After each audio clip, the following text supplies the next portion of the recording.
कैसे आप लोग। मेरा नाम है भावना चौधरी और आज मैं आप लोगों के लिए लेकर आई हूँ बिग डैडी ऑफ एसयूवी।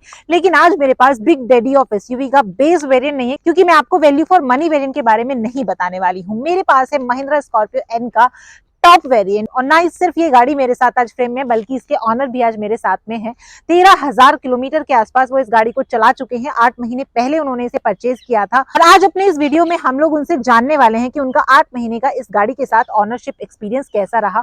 इसके साथ ही ये भी जानेंगे कि अगर आप महिंद्रा स्कॉर्पियो लेने का प्लान कर रहे हैं तो भाई क्या वाकई में आपको बेस वेरिएंट लेना चाहिए या फिर टॉप एंड वेरिएंट लेना चाहिए। क्या टॉप एंड वेरिएंट में आपको वो सारी चीजें मिलती हैं जिसके लिए एक कस्टमर इतने सारे पैसे पे करता है। तो चलिए वीडियो की शुरुआत करते हैं। बुलाते हैं विक्रम मलिक बॉक्सर को।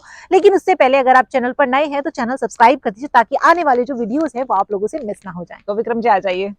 हाय। तो सबसे पहले विक्रम के बारे में आपको बता दूं, विक्रम मलिक का यूट्यूब चैनल है, मैं लिंक जो है डिस्क्रिप्शन में डाल रही हूँ और वहां से चेकआउट कर सकते हैं। और कंटेंट अगर अच्छा लगे, डेफिनेटली इनका कंटेंट अच्छा होता है, वहां से जाके इन्हें सब्सक्राइब भी कर सकते हैं। अब एक और वीडियो मैंने विक्रम मलिक के साथ शेयर किया था इनकी थार के साथ, और अब बारी है इनकी स्कॉर्पियो इनकी। तो सबसे पहले विक्रम ये बताइए, थार आपने पहले ली थी या स्कॉर्पियो आपने पहले ली थी? थार पहले ली थी। तो आपने स्कॉर्पियो जब प्लान की, जब आपके पास ऑलरेडी थार थी, तो वाई एक और महिंद्रा कार? लंबी स्टोरी है, शॉर्टकट में बताता हूँ। हाँ। लास्ट 20 ईयर्स से घर में महिंद्रा है। अच्छा, लास्ट 20 ईयर्स? लास्ट 20 ईयर्स से स्कॉर्पियो ही है। स्कॉर्पियो ही चला रहे हाँ। सब। अच्छा, महिंद्रा थार और स्कॉर्पियन के अलावा और कौन कौन सी गाड़ी है? और अभी तो मतलब टोयोटा की ग्लांजा ली थी मैंने रिसेंटली। हाँ। बाकी महिंद्रा की रखी है मैंने। पहले XUV700 भी थी, वो बेच के मैंने तो कभी मारुति वगैरह ट्राई नहीं किया? नहीं, मारुति भी थी पहले। मारुति तो सब स्टार्टिंग तो मारुति से ही होती है। महिंद्रा आप लोगों की एक फेवरेट कार में से आती है। तो अभी कितना किलोमीटर आप इसे चला चुके हैं? मैं चला चुका हूँ इसको 13,500 के आसपास, 13,500। 13,500। तो मोस्टली हमने देखा है कि जब भी हम स्कॉर्पियो परचेज करने जाते हैं तो लोग बोलते हैं कि अब बेस वेरिएंट ले लो, क्योंकि base variant value for money variant है। तो आपने क्या सोच के इसका टॉप एंड वेरिएंट प्लान किया? जिस टाइम ये गाड़ी लॉन्च हुई थी ना, उसी टाइम महिंद्रा से ये न्यूज आई थी कि सबसे पहले Z8L की डिलीवरी स्टार्ट होगी। तो आज मैं मजबूरी में क्या करेगा, मेरे को गाड़ी अर्जेंटली चाहिए थी। मतलब घर में जैसे मतलब एक शिफ्ट उस टाइम थारी थी, हाथ रुका हुआ था मेरा और पापा का, तो Z8L मजबूरी में लेनी। अगर उस टाइम पे मतलब Z4 या Z6 होता ना, तो मैं कहीं ना कहीं Z6 पे जाता। Z4 तो नहीं, लेकिन Z6 लेता। तो जैसे लोग बोलते हैं, अगर किसी ने परचेज किया है महिंद्रा स्कॉर्पियो का बेस वेरिएंट और किसी ने परचेज किया है इसका टॉप एंड वेरिएंट, तो बहुत सारे लोग बोलते हैं कि टॉप एंड वेरिएंट में बहुत सारे फीचर्स मिलते हैं, आपको वो सब फीचर्स मिल जाएंगे जो बेस में नहीं मिलेंगे। हालांकि मॉडिफिकेशन के हमारे पास ऑप्शन होते हैं। तो इसके फीचर्स जो है वो कौन कौन से ऐसे फीचर्स है जो आप बेस में, अगर बेस लेते हैं Z6 लेते तो मिस करते हैं और इस गाड़ी में परफेक्ट रहते हैं वो आपको? सबसे पहले तो मिल जाती है टॉप मॉडल में सेफ्टी। आज के दिन सेफ्टी से कॉम्प्रोमाइज नहीं कर सकते। इसमें मिल जाते हैं 6 एयर बैग, औरों में मिलते हैं 2 एयर बैग। 2 एयर बैग वो एक मतलब लगा लो फिर भी कुछ भी है, सेफ्टी तो है ही। सेफ्टी है, हाँ। लेकिन कहीं ना कहीं टॉप मॉडल ही होता है, बेस ही होता है। आप बाहर जाके सारी चीज हो जाएगी, सारी मॉडिफिकेशन हो जाएगी, light, alloy wheel, fog lamp वगैरह सब कुछ लग जाएगा। लेकिन उसके बाद जब आप गाड़ी को खुलवाते हो ना इतना ज्यादा, तो कहीं ना कहीं एक रैकलिंग नॉइज भी आ जाता है। रैकलिंग नॉइज प्लस आजकल हमने एक फायर इंसिडेंट भी देखा है 700 का। तो इसके अलावा आप ये बताओ कि अपनी गाड़ी रैप करा रखी थी? हाँ जी। तो अभी ये जो है, ये आप देख सकते हैं, ये ऑल व्हाइट है और व्हाइट के साथ साथ इन्होंने डुअल टोन इसमें जो रूफ है वो ऑल ब्लैक करा रखी है। तो इसके पीछे क्या रीजन है? स्कॉर्पियो जब आई थी ना, तो सभी लोग कह रहे थे कि पीछे से वैगनार है, कोई जाइलो कह रहा था। तो एक मतलब ठीक है, अब अपने हमारे यहाँ पे इंडिया में पता है क्या है, लोग अच्छा नहीं बोलेंगे, टांग खींचेंगे। जब इतना अच्छा प्रोडक्ट बना रखा है ना, तो वैगनार से चलना है। कहाँ वैगनार, कहाँ स्कॉर्पियो? 28 लाख और 5 लाख रुपए में दिन रात का फर्क है। तो फिर दूसरा क्या था, व्हाइट कलर की थी, ड्यूल टोन कराने का मैंने ये सोचा था मैं कुछ ना कुछ यूनिक, क्योंकि यूट्यूबर हूँ, कंटेंट चाहिए था कि मैं कुछ ना कुछ लोगों को दिखाऊंगा, क्या पता पसंद आएगा तो लोग भी कराएंगे। हाँ। तो बस उसी कारण फिर मैंने सबसे पहले ड्यूल टोन कराया। उसके बाद फिर मेरा मतलब किसी ने, पापा ने भी और एक फ्रेंड है, उन्होंने भी बोला कि आप एक काम करो, पूरी गाड़ी को मैट ब्लैक करा दो। ओके, मैट ब्लैक करा दो। ये मैंने पूरी गाड़ी मैट ब्लैक करा दी थी। लीगल है, चालान है 10,000 रुपए का। रिकमेंड नहीं करते ना मैं ना आप, लेकिन मतलब अच्छी लग रही थी तो अपने हिसाब से चला सकते हो। अगर आप मैनेज कर सकते हो सड़कों पे तो आप चला। मैंने 6 महीने चलाई, मेरा आज तक कहीं भी चलाना, क्योंकि वो ब्लैक थी। मतलब एक थोड़ा ना ऐसी लगती है कि अटपटंगा कलर नहीं है, लाल पीला हरा करा लेंगे ना तो नजरों में आएगी। वो ब्लैक था तो ये अच्छी लग रही थी सबको। तो उसके बाद आपने रैप हटवा दिया और खाली जो रूफ है वो उसकी ब्लैक आउट करा दी। वो इसलिए क्योंकि अब ना आप रोड पे घूम रहे हो, आप भी देख रहे हो, सबसे ज्यादा स्कॉर्पियो अगर बिक रही है तो ब्लैक कलर में बिक रही है। ब्लैक कलर में तो बहुत ज्यादा कॉमन हो गया। और दूसरा क्या, लोग ना ब्लैक गाड़ी पे मैट पीपीएफ करा लेते हैं, तो शेड वही आ जाता है मैट ब्लैक का। मैट ब्लैक तो मैंने सोचा मैं चलो यार व्हाइट ही करा लेते हैं। डोल्टन सोच रखा है एक और रैप आएगा, वो शायद अगर मैंने करा लिया, शायद आप बता रहे थे किसी ने करवाया भी है, लेकिन वो यूट्यूब पे नहीं है। लेकिन वो जो रैप मैं बताऊंगी अभी, हम लोग उसका नाम नहीं लेंगे, वो कौन सा रैप है, वो कराया है किसी ने, लेकिन वो उन्होंने वीडियो नहीं डाला। विक्रम एक चीज और बताइए कि जब आपने ये गाड़ी प्लान की थी तो उस टाइम पे इसका क्या कॉस्ट आपको पड़ा था? ये पड़ी थी मेरे को 26,30,000 की, हरियाणा रजिस्ट्रेशन के साथ। हरियाणा रजिस्ट्रेशन। तो 26 लाख रुपए में तो हमारे पास इतनी सारी गाड़ियां हैं, इतने सारे हमारे पास ऑप्शंस हैं। महिंद्रा ठीक है, महिंद्रा की ऑलरेडी बहुत सारे ऑप्शंस होते हैं, तो ये वाली क्यों क्लासिक देखी थी उस टाइम पे? क्लासिक ऑलरेडी मैं यूज करता था, तो मतलब उससे अपग्रेड करना था मेरे को, उससे अपग्रेड लास्ट 20 साल से चला रहा था, तो एक मन में था ना कि एक सेफ्टी, उस गाड़ी में सेफ्टी नहीं है, सेफ्टी नहीं है, तो यही था थोड़ा अपग्रेड कर लेते। और XUV 700 जो है उस पे भी बहुत ही वो फीचर रिच कार है, इससे भी ज्यादा उसमें फीचर्स मिलते हैं, प्राइस भी ऑलमोस्ट अराउंड ही है। तो उसके बारे में प्लान किया या उसे क्यों नहीं परचेज किया? वो भी परचेज करी थी। अच्छा, वो भी परचेज करी थी गाड़ी, मेरे को पसंद नहीं आई, मेरे मतलब की नहीं थी गाड़ी, नो डाउट अच्छी है, इससे ज्यादा कंफर्ट है उसमें, लेकिन जिस हिसाब से मैं ड्राइविंग करता हूँ, जिस हिसाब से मैं ट्रैवल करता हूँ, मेरे मतलब की नहीं। मतलब वो कहते हैं ना कि अगर किसी को नेता बनना है तो स्पोर्ट शूज पहन लो, चेन पहन लो सोने की, और स्कॉर्पियो ले लो बन गए नेता। तो वो वाला जो फील है ना, वो इस गाड़ी में डेफिनेटली आता है अच्छे से। अब थोड़ा सा इसके ना इंटीरियर के बारे में बताओ, लेकिन इंटीरियर में बताने से पहले अब मेरे को ये बताओ कि अगर किसी के पास 25 लाख रुपए हैं तो उसे महिंद्रा स्कॉर्पियन का कौन सा वेरिएंट परचेज करना चाहिए? क्योंकि आप इसे चला चुके हैं 13,000 किलोमीटर, 8 महीने हो चुके हैं, तो आप ज्यादा बेटर बता पाएंगे व्यूअर्स को कि ये वेरिएंट परचेज करना चाहिए या नहीं करना चाहिए। फीचर सारे हैं, फर्स्ट लॉट की गाड़ी है, एक आधी दिक्कत आ जाती है, जैसे म्यूजिक सिस्टम में लैग है थोड़ा सा, फ्रंट कैमरे में लैग है, रियर कैमरे में लैग है, बाकी नो डाउट गाड़ी में मेरे को आज तक कोई भी कमी नहीं लगी है। जो कमी लगती है वो इंटीरियर में बताऊंगा आपको। तो भाई ये गाड़ी तो है डैडी, लेकिन अगर मैं परफ्यूम की बात करूं, इतनी महंगी गाड़ी में ऑफ कोर्स आपको फ्रेग्रेंस ऐसी आनी चाहिए कि 4 लोग अगर गाड़ी में बैठे तो वो उसकी तारीफ करे। तो मेरे पास है कार परफ्यूम का डैडी इन्वॉल्व मस्त। आप इसे यूज करते हैं तो और कोई भी आपकी गाड़ी में आकर बैठेगा तो तारीफ जरूर करेगा। इंटीरियर की ऐसी रौनक बढ़ा देता है कि भाई मजा आ जाता है। कोई भी अगर गाड़ी में बैठेगा तो इतना प्रीमियम फील करेगा कि बंदा पूछेगा जरूर भाई गाड़ी में कौन सा परफ्यूम आपने यूज किया है। सबसे अच्छी चीज है कि 45 से 60 दिनों तक लॉन्ग लास्टिंग होता है, और इसके साथ ये इंडिया का नंबर 1 परफ्यूम है। अगर आप इसे परचेज करना चाहते हैं तो लिंक मैंने डिस्क्रिप्शन में डाला हुआ है, वहां पर जाकर चेकआउट कर सकते हैं, और इसके साथ ही 10% डिस्काउंट के लिए मेरा कूपन कोड भी यूज कर सकते हैं। तो चलिए वापस से बुलाते हैं विक्रम मलिक बॉक्सर को।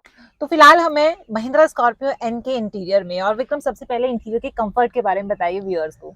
कंफर्ट जैसे कि मैंने आपको पहले बताया था, जो फ्रंट सीट है ना, ये तो फिर भी ठीक है, लेकिन सेकंड रो की जो सीट्स हैं, थर्ड रो में तो आज तक कोई बैठा ही नहीं और ना कभी बैठेगा, लेकिन सेकंड रो में ये है कि 100, 150, 200 किलोमीटर चलने के बाद ना थोड़ी सी थकावट होती है, मतलब थोड़ा सा आपको बैक पेन वगैरह ना स्टार्ट हो जाएगा।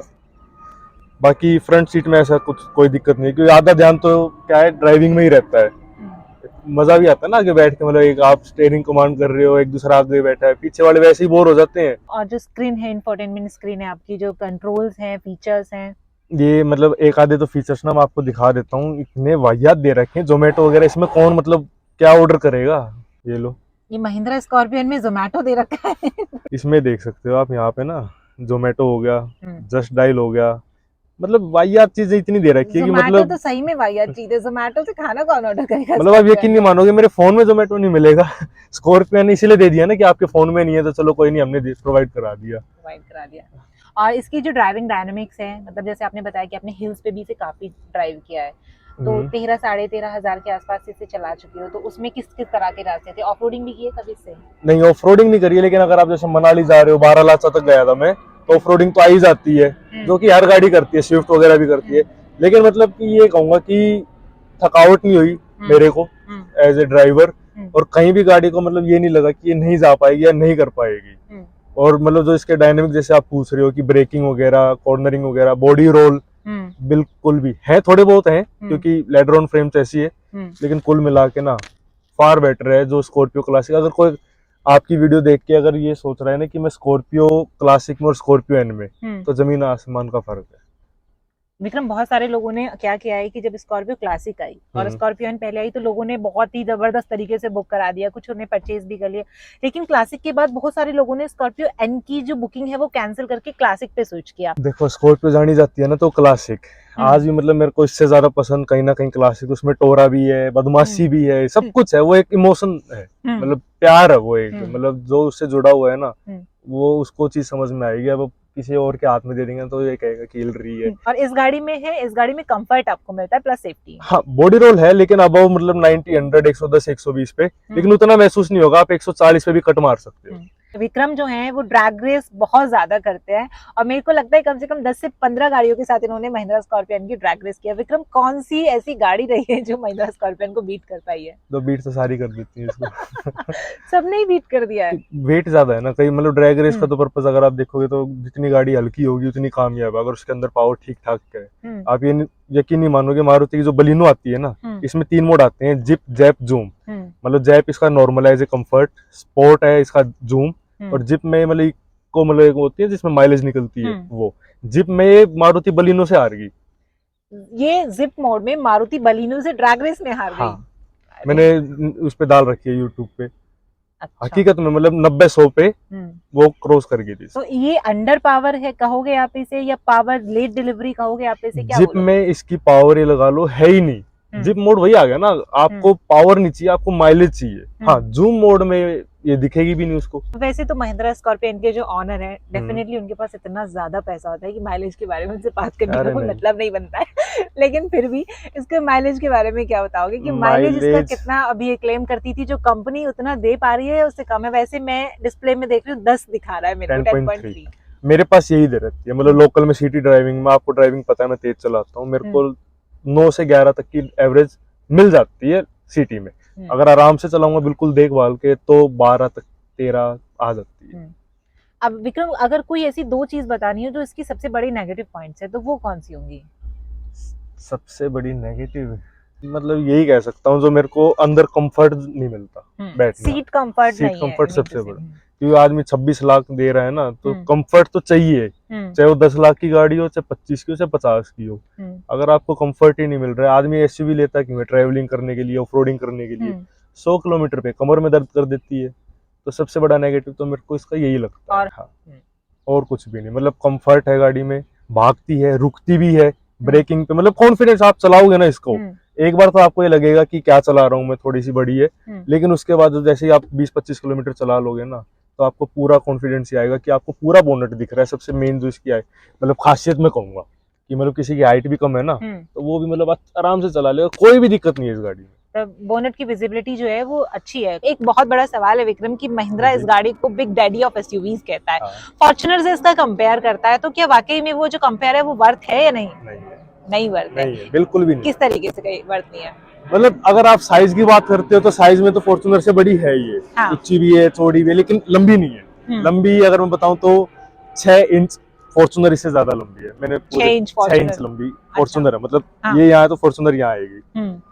बाकी जो उसकी फीचर्स और कैपेबिलिटी है, ऑफ रोड कैपेबिलिटी है, हर चीज में ऊपर है। फॉर्च्यूनर हर चीज में ऊपर है। तो आपको प्राइस देख सकते हो, वो आती है 50 लाख की, ये आपको मिल रही है स्टार्टिंग शायद 13-14 लाख से हो रही है। 13 लाख से तो कंपेयर नहीं कर सकते, लेकिन महिंद्रा ने कोशिश पूरी करी है। कोशिश नहीं, ये कहूंगा कि कहीं ना कहीं टक्कर तो दी है। बाकी फॉर्च्यूनर फॉर्च्यूनर है, स्कॉर्पियो स्कॉर्पियो। बट फॉर्च्यूनर को जो पसंद करने वाले लोग थे, मतलब जिन्हें फॉर्च्यूनर वाला फील चाहिए, दबदबा चाहिए, 50 लाख नहीं है तो स्कॉर्पियन बहुत सारे लोगों ने इसलिए परचेज की है। हाँ, कर सकते हैं, लेकिन अगर मेरे पास 50 लाख है और मैं ये सोचूं कि फॉर्च्यूनर लूं या स्कॉर्पियो लूं, मैं स्कॉर्पियो लूंगा, क्योंकि जिस हिसाब को उसका प्राइस हो गया ना, उतनी भी वर्थ नहीं है। उतनी वर्थ नहीं है, ये है क्योंकि एक टाइम पे वो 35 लाख की सेल होती थी इंडिया में, और 35 से बढ़ते बढ़ते बढ़ते बढ़ते उसके प्राइस 50 लाख हो गया। सेम इंजन जब बात कर रहा, सेम इंजन, अब सिर्फ प्राइस बढ़ रहे हैं, चेंज कुछ भी नहीं कर रहे हैं। नो डाउट बाहर से अच्छी है, सब कुछ है, रिलायबल सारी चीज है, लेकिन इंटीरियर तो देख लो ना उसका। इंटीरियर इसके मुकाबले इंटीरियर उसका 2.5 पे भी कहीं डिजर्व नहीं करता है। इंटीरियर नहीं है, बाहर से नो डाउट अच्छी लगती है। एक फॉर्च्यूनर एक ऐसी गाड़ी है, अगर आप कहीं भी जाओगे ना तो आपको एक अलग सी इज्जत मिल जाएगी रोड पे। हाँ, बिल्कुल बिल्कुल। लोग देखेंगे भाई फॉर्च्यूनर में कौन आया, फॉर्च्यूनर में कौन आया है। फॉर्च्यूनर का तो नाम ही मैंने बोला ना कि अगर आपको फॉर्च्यूनर ले ली तो और स्कॉर्पियो ले ली तो नेता बन गए। फॉर्च्यूनर अपने आप में एक ब्रांड है, टोयोटा को कोई नहीं पूछता, फॉर्च्यूनर।